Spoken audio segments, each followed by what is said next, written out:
Hello, everyone, and welcome back to Cricket Unfiltered. I'm your co-host, Andrew Menzel. Joining me is Paul, the summer game Dennett. Paul, how are you? Good manners. How are you? Really good, thank you. And joining us again is someone I have a bone to pick. Oh, Jelisa Apps from Channel 10. How are you? really good. Full of nuggets again. Nice. So my issue with you is, Jelisa, you've done 2 radio shows now. Oh, shit. And have failed to mention Cricket Unfiltered That's on a either lie. of That's a them. lie. On the weekend, I did mention it. Okay. I mentioned it. Did you listen to me and Barat? Yes, actually I did. I didn't hear the message for I am any mention sure- of Cricket Unfiltered. Well, maybe I didn't. Now No, I'm you freaking didn't. out. Because I thought I was... Like, I thought the first show was a rugby league show. There was going to be some effort needed to get Cricket Unfiltered in there.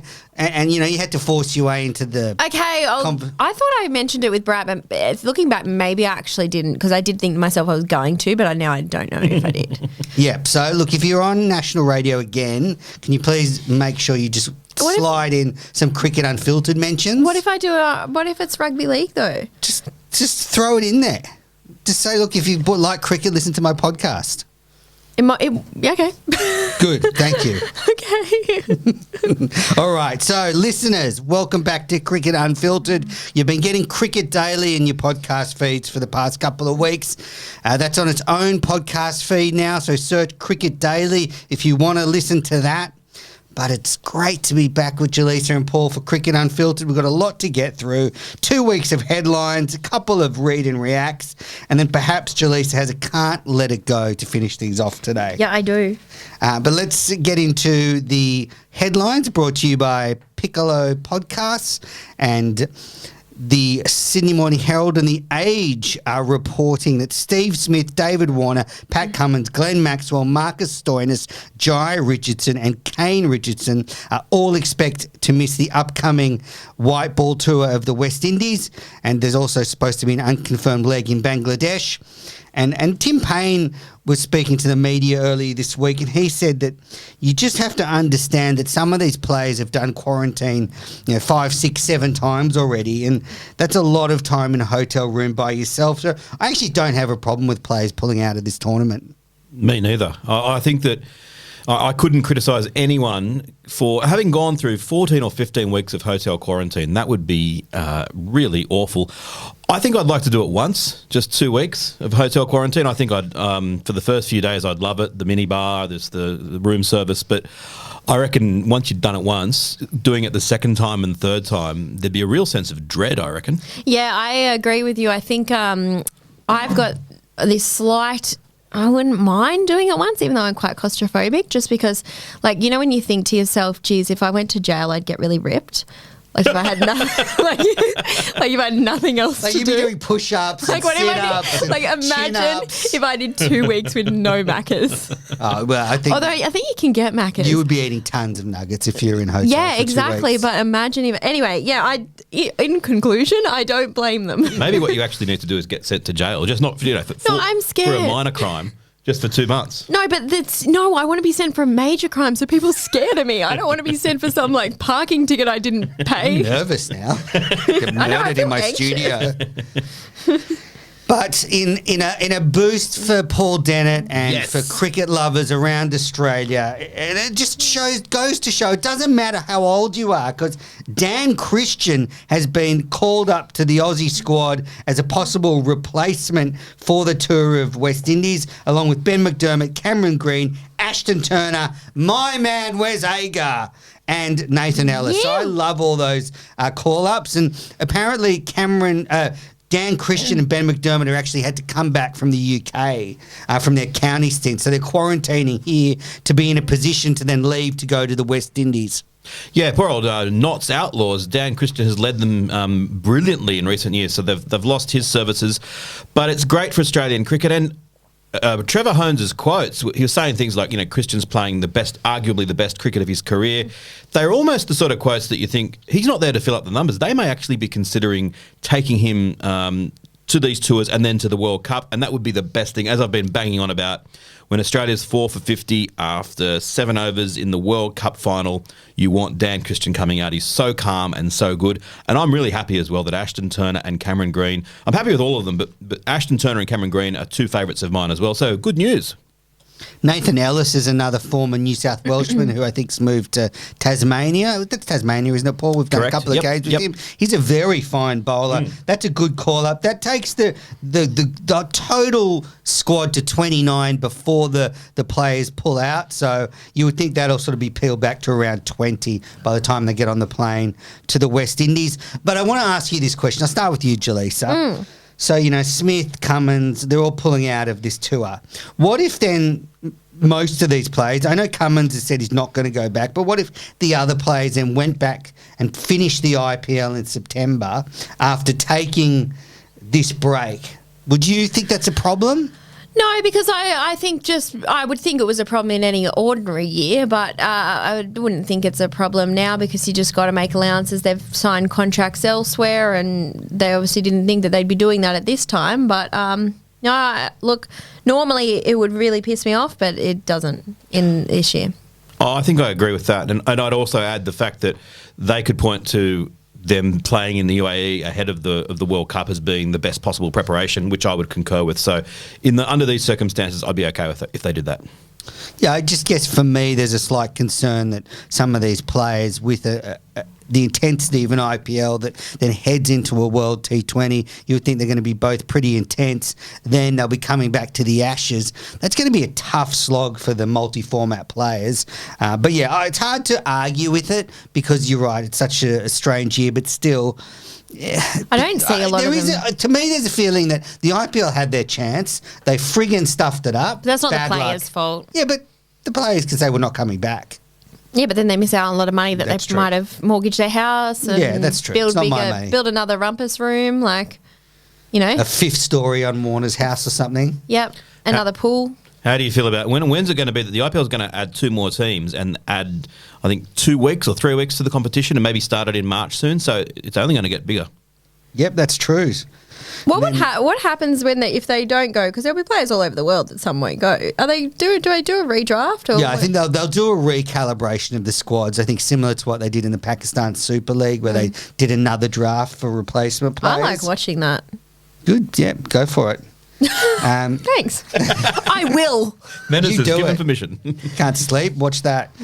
All right, Tim Payne has fronted the press. He was at the National Coaching Centre with some announcements, administrative announcements, but he spoke about Marnus Labuschagne, and I think the Marnus campaign is gathering speed. Payne said about Marnus, he's got leadership in him. There's no doubt about that.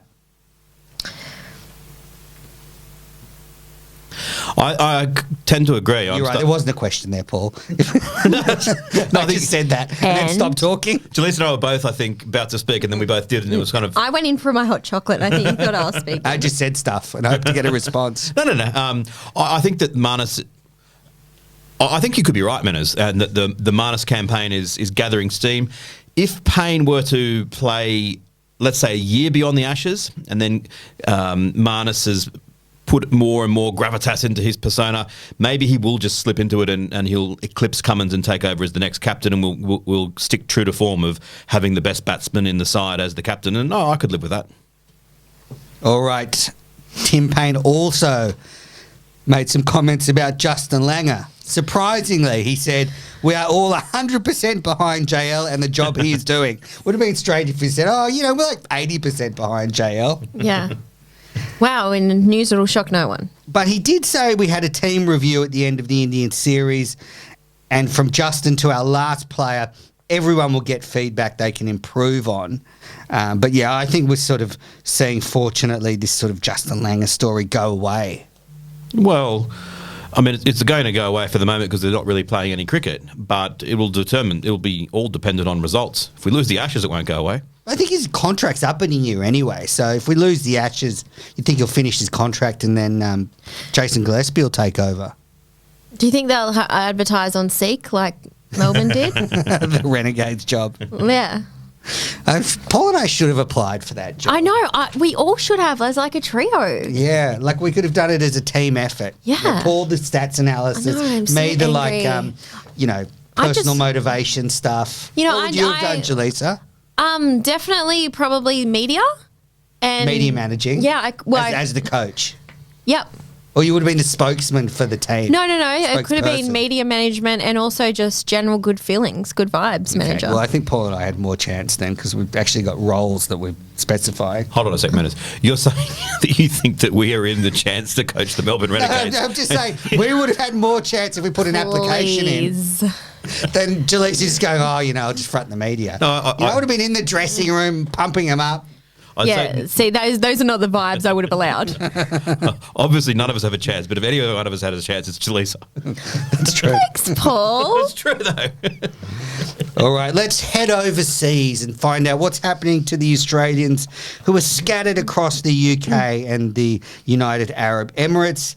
Speaking of Marnus Labuschagne, he's scored 3 consecutive half-centuries in the T20 Blast, which is the sort of minor T20 competition in England, a precursor to the 100.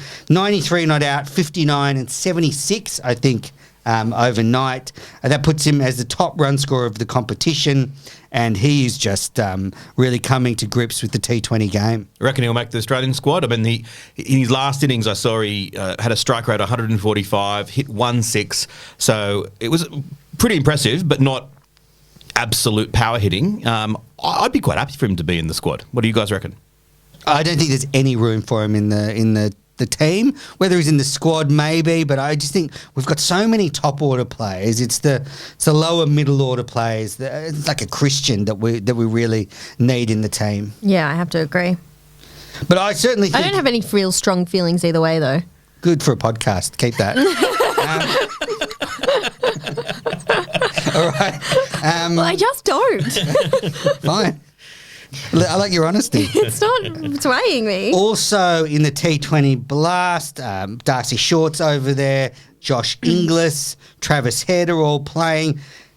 Chris Green, the Sydney Thunder off-spinner, took 5 for 32, including 4 wickets and a hat-trick in the final over of the innings for Middlesex in their defeat by Kent.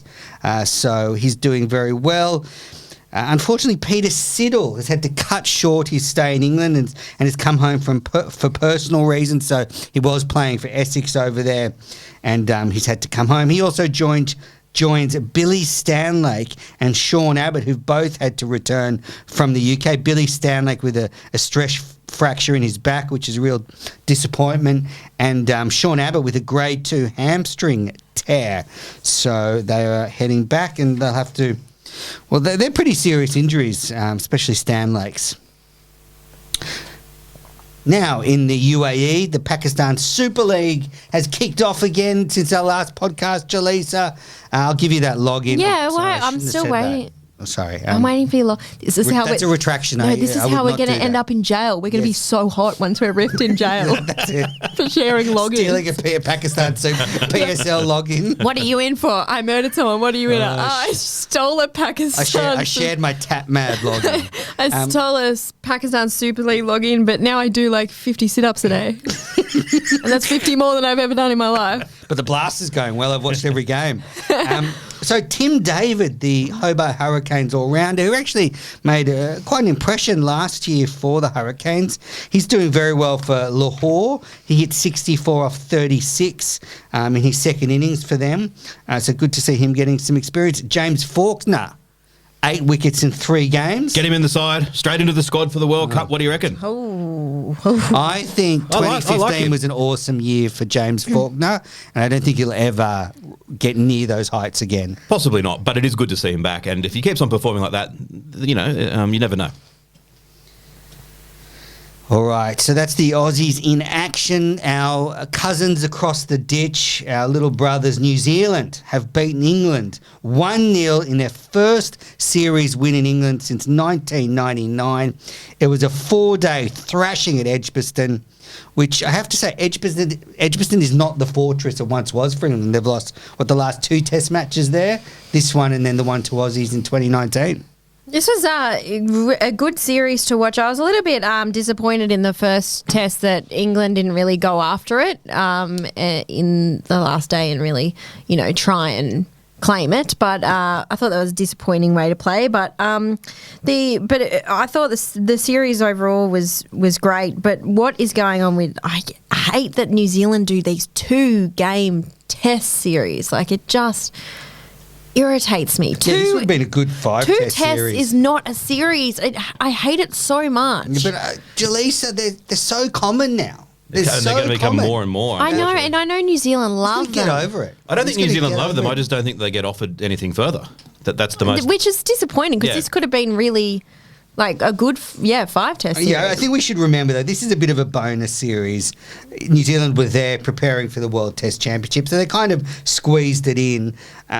I think they could squeeze in one more. Paul, is the time for me to offer you an opportunity to apologise to New Zealand. You've talked down their performances for a while now, but they're the number 1 test team. They've beaten England at home. They made 6 changes to their team and still won.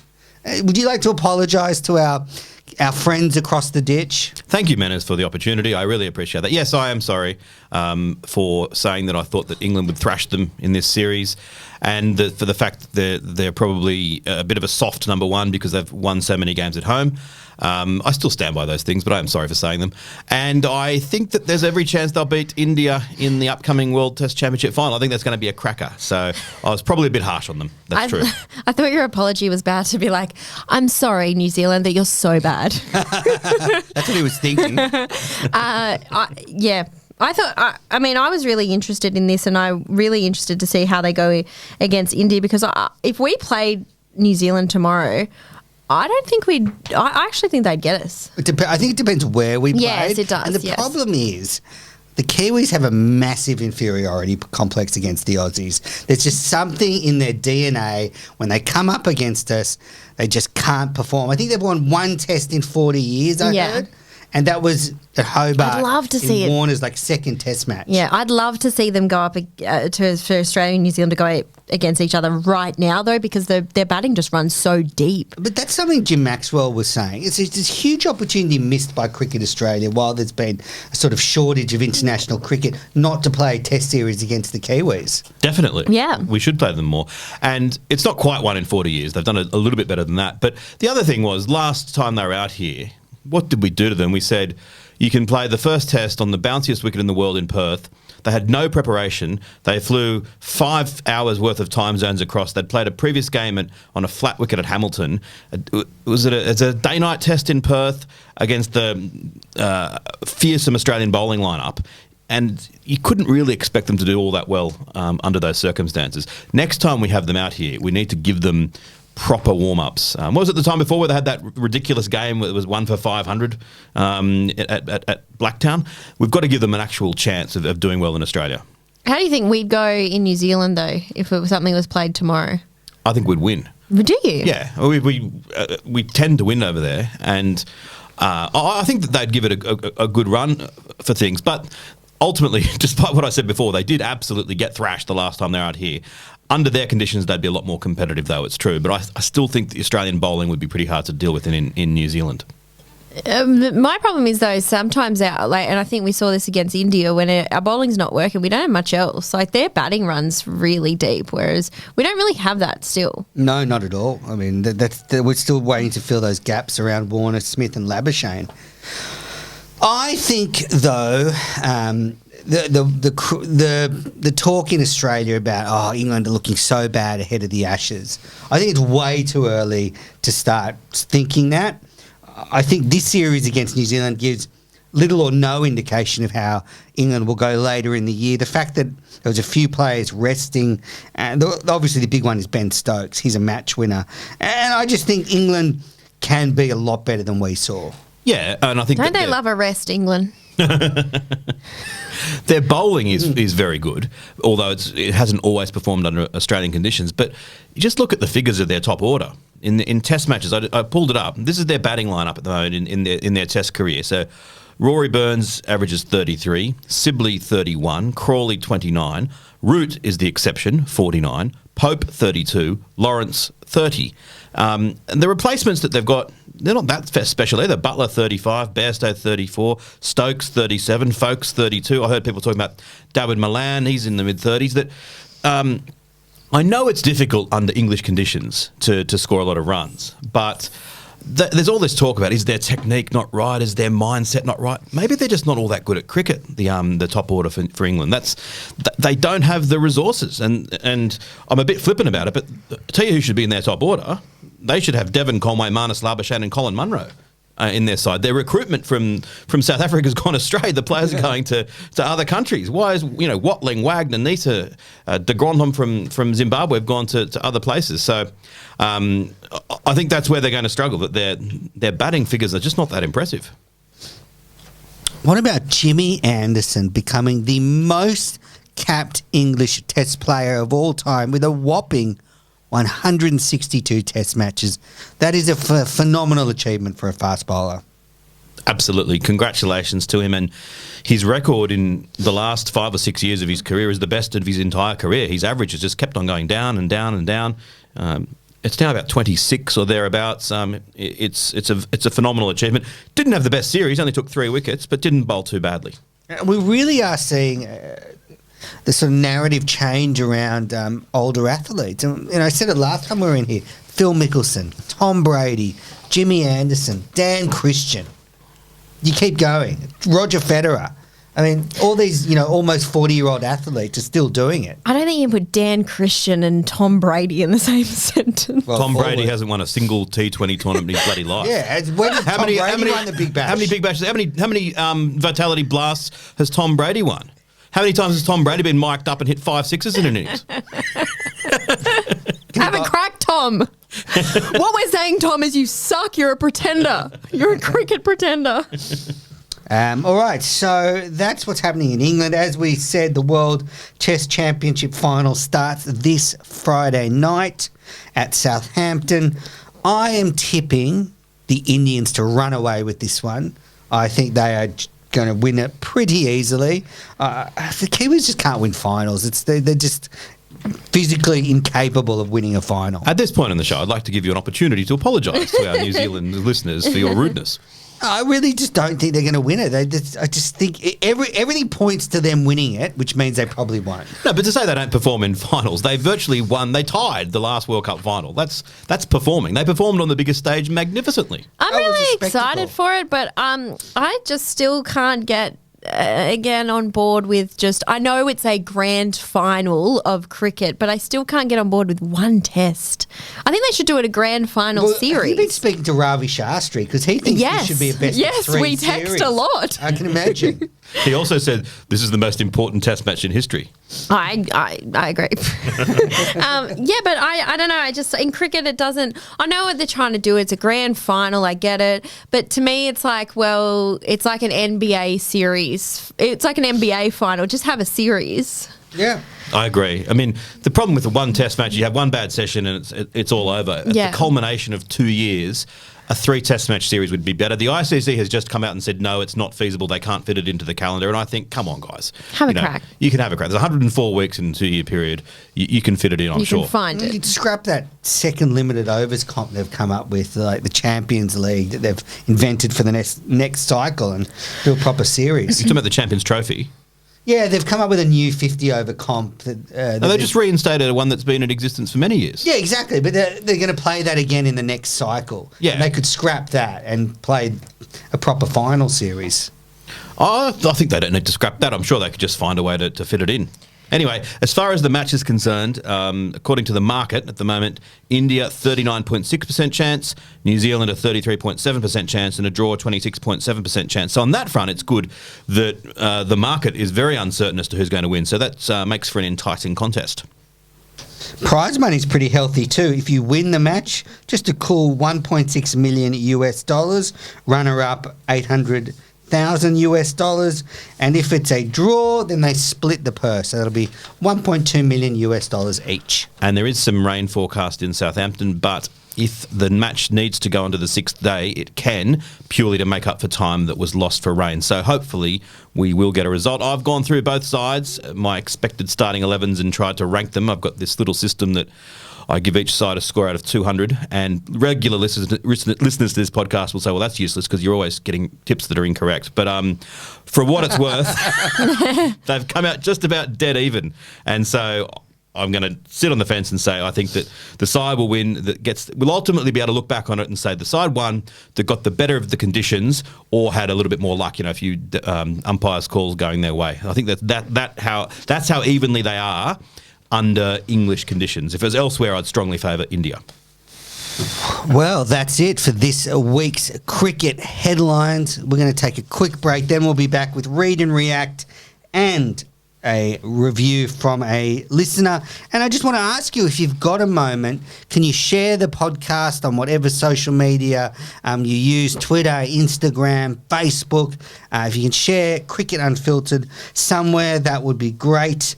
Would love to see you do that. All right, we'll take a break, then we'll be back with Read and React.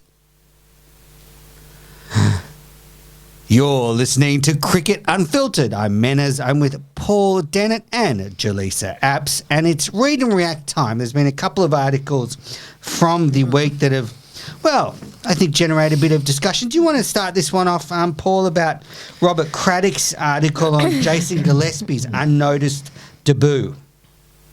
Yeah, Crash starts the article by talking about the fact that when he made his debut, and he was the first Indigenous Australian to do so, that fact made absolutely no headlines. And there's a quote here that we've got, of the 458 male cricketers to play Test cricket for Australia, only Gillespie has Indigenous heritage. I would love to see more Indigenous players play Tests, Gillespie said.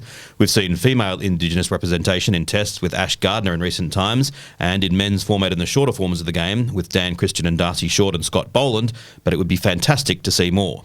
A quote from Mel Jones, when you look at areas you want to improve on, visibility is key. Indigenous kids and parents can see that cricket is a game for them and not just white people.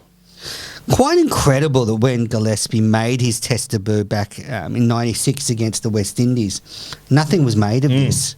And what does that say about Australian culture at the time? I had no idea that he was the only Indigenous player ever. It's incredible. Really? With any Indigenous heritage, that's incredible. And the fact that there was no celebration of it, that it wasn't noticed, I think it just shows, I don't know, that really... things weren't good back then. Wow. What to say about Australian society then? Well, to give you an idea, I've been preparing this Bill O'Reilly podcast and reading newspapers of the 1920s and 30s, and Eddie Gilbert's name does get mentioned. Now, for those of you who haven't heard, Eddie Gilbert, 1905 to 1978, was arguably the fastest bowler of all time. Alan McGilvray said he's the fastest bowler he ever saw, and he famously, in a Sheffield Shield game against Bradman, bowled an over that Bradman said was just too fast for him, and ultimately Bradman got out caught top-edging a hook shot in a very clumsy sort of manner. You would look at that. Eddie Gilbert played 23 first-class matches with a bowling average of 28.97, which is pretty good. But what he had to deal with, I mean, he'd been taken from his home at age 3, taken and fostered out, as was the policy, the disgraceful policy back then. He suffered, just institutionalised racism, and there was huge rumours that he chucked. Now, if he'd been alive today, they would have done the biometric testing. They would have either found that he had a straight arm, which I suspect he probably did, or if he did have a bent arm, they would have done the necessary remedial action. And he may well have played, had a wonderful Test career, but there were just so many barriers against him back then. He ultimately died a very sad sort of death, battling mental illness and alcoholism. His life could have been so much better had Australian society been, it's not perfect now, but it's certainly improved a lot in all that time. I know now Cricket Australia is really trying to promote Indigenous participation in cricket, but obviously in 1996 they weren't, because that would have been a perfect time to celebrate his achievement, and it was just ignored. Yeah, I wonder why that there is such a low representation in cricket, especially when you look at other sports like rugby league has a very, very high participation rate, and very much celebrates Indigenous participation. So I wonder why cricket has got that barrier still. Yeah, I mean, it's not, cricket's not an easy game to get into. You need equipment and fields and pitches, and I just wonder if this. Well, I'm not wondering, I'm telling you, it says more about society than it does about the game of cricket, and I'm sure it's a little bit of a class thing as well. Going back to England and the way they took the game around the world, but yeah, there's no excuse. The fact is, it just hasn't been good enough. And the Aboriginal side that toured England in 1868, the first ever Australian side to tour England, if you read a lot of history books written, except in the very recent past, that side's airbrushed out of history. They talk about the 1878 side as the first side ever to tour. And that Aboriginal side performed so well relative to how the Australian sides before and after that performed, where they were getting thrashed by England. The 1868 side was fantastic. So, yeah, the talent is there, and hopefully in the coming years that will change. There's actually a documentary that was on ABC iView about that, the first side to tour England in the entire team was Indigenous. I can't remember what it is. It's on ABC iView. Maybe have a look in the documentaries. Let us know. We'll put it in the show notes. Yeah, yep. All right, now, Michael Holding has been speaking to the excellent Andrew Wu from the Sydney Morning Herald and The Age. And what is your war on Andrew Wu? Can Can we get Andrew Wu on the show? We're getting one of his colleagues in next week. So. I know, but can we get him? I've just called him excellent. He's a big unit, Andrew, isn't he? Like, terrific guy. Yeah, good luck, Menace. A couple of bad articles. He'll towel you up, Menace, don't you worry. I'm not looking for a fight. Look, I know who I'm taking. I'm behind Andrew. He was able to put these quotes together very well by Michael Holding. So, I've been speaking about this all summer. I thought that Australia didn't do enough for the Black Lives Matter movement by not the fact that the Australian men's cricket team did not take a knee was an oversight. And West Indies great Michael Holding has delivered a blunt message to the Australian men's cricket team. The only way to support the Black Lives Matter movement is by taking a knee. If you support Black Lives Matter, I don't see how it could be an issue to take the knee. Holding told the Herald and The Age from the UK. So I have to say, he's 100% right. He was also very balanced in his opinion as to what happened with Ollie Robinson. Yeah, let's talk about that. Well, where do you two sit on Ollie Robinson's suspension? I tend to agree with Holding on both issues. That I think that Ollie Robinson deserved some censure, and I think Holding basically said, if what he did was isolated, then that's one thing. But if he's had a consistent pattern of doing that more often, then that needs to be, he needs to be educated and that needs to be fixed. So suspend him briefly while you have a look at it all, but then let's get things over and done with and move on. And I tend to think that's about right. So hopefully he will have just this one match suspension. And then he'll be brought back into the side. But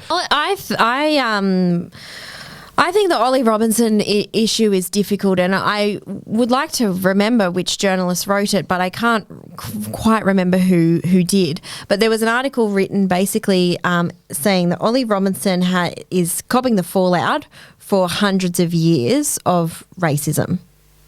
So he is now the fall guy for what has been pretty disgraceful behaviour in cricket. And so now he's kind of copping it for years of history. And and look, I don't endorse obviously what he said. And there was some sexist... No shit. No, there was sexist tweets and racist tweets, and I don't agree with it. But he was an 18-year-old. And these are many, many years ago when he wasn't a cricketer. I would hate to think I don't think I ever said anything racist or sexist, but I probably said some stupid shit at... Tweetdelete.net. Tweetdelete.net. I probably said some stupid things at 18 years old that that wouldn't probably resonate with me now, just in general. You want to say a few? I mean, I can't think of any on my head. And I don't think I was ever inherently racist or sexist. But I think we've all probably said things as a teenager that were probably not our brightest moment. Yeah, absolutely. That's called growing up. I think that if he came out and he had apologised and it was sincere and maybe made some sort of gesture to show that he isn't supportive of that anymore, then I think maybe that would have been enough. You don't think they should have suspended him for this last game? No, because he didn't act in the capacity of who he is now. It was 10 years ago that he acted. And I don't think I don't think the way forward of change is holding, I think it is to recognise, I think the way forward for change is to recognise things in the past that are shameful, but not to keep punishing people for them, but rather to move forward in a progressive manner. And get better. I sort of think that they did the right thing to suspend him for this game, just to give everything time to settle down. The poor guy would have had a horrible week with a test debut being overshadowed by those historic tweets. So give him time to go away and just reflect. It also gives the ECB time to just do their due diligence to make sure there's not more of this out there. So I don't think missing one test match is that bad. And I don't think missing one test match is a problem. I would have preferred if he came out and maybe fronted the media and or there was a little bit more proactiveness rather than punishment. So if there was a little bit more proactive from him saying, these tweets were disgraceful and I'm really, this is where I stand now. He did front the media and take questions. And he had a long... Oh, did he? I didn't see that. So after the first or second day. I didn't see that him front the media. And he had a long apology. The only thing that I objected to was that the apology was clearly written by someone else. And he read the apology rather than speaking the apology, which I can understand that you want to get it right. But it was so well worded and it was clearly written by someone with the ECB brand in mind. And it robbed it of a little bit of its sincerity. It wasn't bad, but I would have preferred it if he just sort of put the script away and spoke from the heart. I can forgive that, though, for somebody who hasn't seen it. I didn't see his apology, obviously, but I can forgive reading off a script in a sensitive issue if you are not used to being around a lot of media, because True. I think that you don't want to say anything that is offensive. You don't want to further be offensive to people. If he started quoting his tweets. If he started, if he was trying to, because sometimes, when you're trying to get a sensitive topic across, you can almost choose your words too carefully and then sound a bit strange. But so I can forgive him for being a little bit concerned in front of the media. Also, after Robinson's tweets came out, someone went on a little Twitter search and found, James Anderson made a joke about Stuart Broad likening a haircut to making him look like a 15-year-old lesbian. And then Josh Butler and Owen Morgan, there was a couple of sort of comments that they made that seemed to be ribbing the way Indians communicate on Twitter and Instagram. So... yeah, certainly delete all your old tweets. I do think there is a difference between someone like Jimmy Anderson making a joke about Stuart Broad that might have been in poor taste than someone tweeting out, racist stuff. I think you can't really correlate the two. Anderson's one was 2010 as well, and I suspect it didn't make a splash in 2010. That in 11 years, things have changed for the better. So there's that to it, I think, too. All right, well, that was our monthly BLM segment. All right, we've had a review from the listeners, and I'm going to read this out because I'm still stinging from that last idiot guru.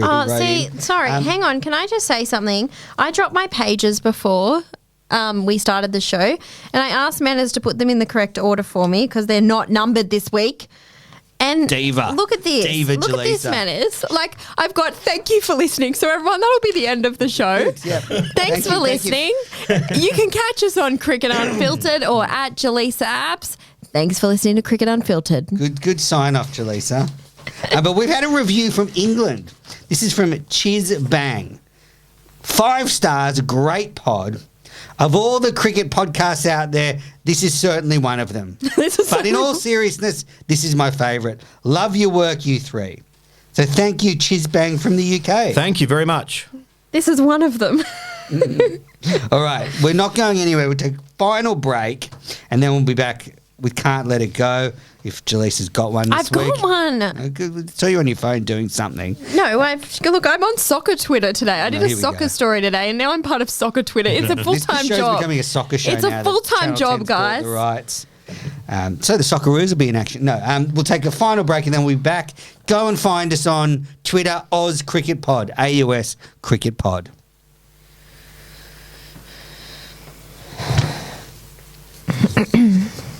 Oh, it's Can't Let It Go time. A little nerdler outside off stump that you just have to poke at. And Jelisa, open up. What's your Can't Let It Go? Well, this is very on the stumps because this is Shakib Al Hassan, who Did you guys see this? We did, yeah. Incredible. I think it was Honestly, now that we're doing Cricket Daily, nothing misses our attention.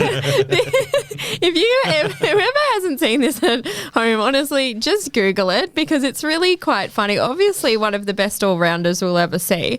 And he's playing in, I think it's the Dakar League. And it was the Dakar League. Yeah. The DPL, as we call it now that we've been in the Cricket Daily business. Right, okay, the DPL. Sorry, guys. Keep up. I gotta keep it. Clearly doesn't listen to Cricket Daily. Oh, I've just got it on my watch list. I've just so many podcasts. Anyway, so basically he didn't get an LBW and had a bit of a spat about that. Kicked the wickets and stumps and just He kicked them like violently. he kicked them very And violently. the umpire was very close to them as well. Very close to them. It was quite dangerous. But the best part then comes. So you watch that and you're like, oh, okay, have a bit of a spat. Then the rain comes, which like no one's got control over the rain.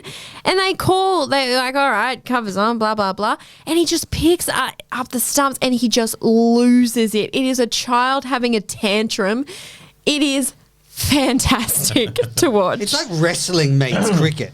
He just, and actually it was very dangerous. I mean, the stumps, like he's thrown them, But just coming back from suspension, he's going to be suspended again. The ironic thing was that they were ahead on Duckworth Lewis. The umpires calling that covers on won them the game. Love it. He just Clearly, had he's just another one of those cricketers that doesn't know the rules. He just had it. Well, who does know Duckworth Lewis Stern? That's all I think Paul about. Dennett. That's all I dream about. Actually, one other thing, when I first saw that, I thought, I can't believe he only got suspended for 3 matches. That's really bad. But turns out that the DPL is in a bit of trouble, that there's all this accusation of biased umpiring and teams underperforming, and basically the head of Bangladesh Cricket's launching a full-on investigation to it. So it may be that this shocking behaviour is the tip of a pretty unpleasant iceberg. Or do you think it's the straw that broke the camel's back? Well, apparently for Shakib Al Hassan, it's not the first time he's there's a bit of a litany of poor behaviour over the years that's kind of been tolerated. But yeah, it did look plum, the LBW, to be fair to him. It reminded me of, oh my God, I'm going to tell this story and my dad's going to kill me, but I don't care. Okay, go on. Okay. It reminded me of my dad. I don't know if I should tell this, but my dad and his friend in cricket in Burra. Like, so obviously cricket in Burra, like the town's got 1,200 people. It's They're not all that fighting serious. all the time. It's not that serious. But his friend and him, so my dad still plays, he's in his 50s, and his friend would be well in his 40s. And they lost, and dad's the captain, and they just had the biggest spat at each other. This is 10 years ago. And it was just so funny because it was like Burra cricket, and dad goes, rightio, well, you blokes, you've got a new captain next week. There you go, you've got a new captain. And just the spat was so funny. And I was sitting on the side with my friend who was the other guy's son, and we were just like, this is so embarrassing, like calm down. But it just reminded me of that, just this meaningless kind of game just out of control. That's awesome. Well, my Can't Let It Go is a lot more laid back than Shakib Al Hassan. So 2 days ago, on the 13th of June, or whenever you're listening to this, on the 13th of June, it was the 22nd anniversary of one of the best 50-over games I've ever seen. On the 13th of June, 1999, at Headingley, Australia won a famous game against South Africa. They needed to win to make the semi-finals of the 50-over World Cup. Steve Waugh smashed 120 not out off 110 balls. But the reason I put this here is because our segment's called Can't Let It Go. Well, ironic, because Herschel Gibbs couldn't hold on to the ball. That match is famous for Herschel Gibbs, trying to catch Steve Waugh and then throwing it up too soon to celebrate, and it slipped out, and South Africa went on to lose the game. Steve Waugh famously said to Gibbs, "You've just dropped the World Cup." On the anniversary of that game, Herschel Gibbs tweeted out that it was still his favourite World Cup, despite the heartbreaking loss. But also, I noticed Gibbs is making a comeback. You thought that the DPL was obscure. The Kashmir T20 League is kicking off soon. Gibbs is playing at 47. Well, Brad Hogg played till about then. Exactly. Wow, 47. That's awesome. Yeah, but a great game at Headingley in 1999. Second best 50-over game I've ever been to. You shouldn't get too cocky when you celebrate. What do you mean? Like, well, if you were celebrating and he dropped it. Oh, yeah, absolutely, yeah. Like, you just, you know. Exactly. It was a bit like the Marnus Labuschagne catch in the Shield final where he went to celebrate and it kind of slipped away. It was a bit like he, Was it the final or the game before? Game before. Sorry, this is another sport, Menace, but on the weekend in the UFC, there was a guy that broke the record for a knockout in seven. So UFC is not a sport. In 7 seconds. sport. It is a sport. It's not a sport. In 7 seconds, and then he jumped up and did his ACL in celebration. Oh. Serves him right. Not a sport. All right, Paul, you can't let it go. Well, just briefly, the India-New Zealand game coming up. I think a lot of Australians will be supporting New Zealand. I think there are three main reasons for that. One, we've got a great rivalry with India, so we want to sort of see them get beaten. Two, the New Zealand cricket team is so easy to like. But three, I think Australians and New Zealanders should support each other more as a matter of principle. Obviously, if the Wallabies are playing the All Blacks, we can't. But as long as there's no competing interest, I urge all Australians to support New Zealand, and I urge all New Zealanders to support Australia. We should have an even closer brotherhood or fraternity than we do with our cousins across the ditch. Well, I would like a closer fraternity with our Indian brothers from the subcontinent. So I'm going to be supporting India. Oh, I'm going for New Zealand. Well, there you go. I didn't know. I think everyone supports New Zealand. You would be different. You would. I hope they lose. Why don't you support New Zealand? Why would I support them? Because What's to it's our like about them? friends. They're They're also our nice. friends. I They're hate near nice us. people. It's so boring. They're in our bubble. We're basically the same country now. I mean, nice guys finish. They're the only last, place don't we can they? travel to. I just like the snap and crackle of the Indian side there. They're fiery. They're great cricketers. New Zealand are a good team, but I'm going for India. Okay, All right, well, fine. that's it for this episode of Cricket Unfiltered. Paul, you'd like to introduce something? Just a quick excerpt from my Bill O'Reilly podcast. If you're a subscriber to us on Patreon, you can listen to this in full, but just play a couple of minutes for it now. Well, that's it for Cricket Unfiltered. I hope you enjoyed that segment from Paul's Bill O'Reilly podcast. I've got an interview with Megan Shute coming, and then Crash Craddock. So head to our Patreon. Jelisa, have a great week. Next week, we're hopefully going to be joined by Malcolm Conn in studio. Oh, I'm excited for this It's going one. to get really fiery then. Mal's got just, I'm sure, an absolute treasure chest of stories that I'm excited to dip into. Also, I really want people to tweet us and tell us about the cricket tantrums that have happened at their clubs. Oh, that's a good idea. Tweet your cricket tantrums. I just love cricket tantrums. All right. Make my dad feel better. Yeah, make Jalisa's dad feel better. Well, Paul, have a good week. You too. See you guys. Bye-bye. Bye.